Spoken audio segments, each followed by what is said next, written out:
તમે એ જગ્યા ઉપર એવા વિસ્તાર કે એ શહેરની અંદર રહો છો કે જે ભૂતકાળની અંદર જેમણે પરિશ્રમ કર્યો, પ્રામાણિકતા રાખી અને વતનને વ્યસન તમામ પ્રકારની નાના મોટી બદીઓ એને છોડી અને જે વસ્તુ કરવાની છે એને તમે ટાર્ગેટ કર્યો.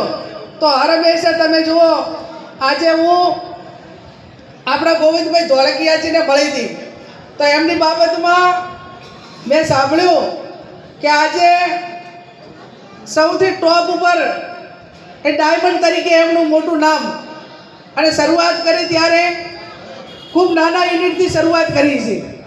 આવા અનેકના અહીંયા અલગ અલગ બિઝનેસની સાથે સંકળાયેલા એમના ઉદાહરણ અમારી સામે આવ્યા.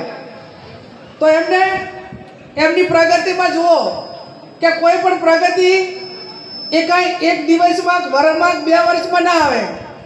એ પ્રગતિ માટે કરીને મિનિમમ એમને 20, 25, 30 વર્ષ સુધી એ અથાગ પ્રયત્નો અને કઠોર પરિશ્રમ કર્યો, પ્રામાણિકતા રાખી, યુનિટી વધારી, જે એમની નીચે કામ કરે છે એમને પ્રેમ આપ્યો, એમને પાસેથી કામ એ લાગણીથી એક પોતાના પરિવારના સભ્યો કરીને એમને કામ લીધું. એ કમાણા અને ક્યાંક જે કારીગર વર્ગ હોય, એમની નીચે કામ કરવાવાળા હોય, એમનું સારું ઈચ્છ્યું.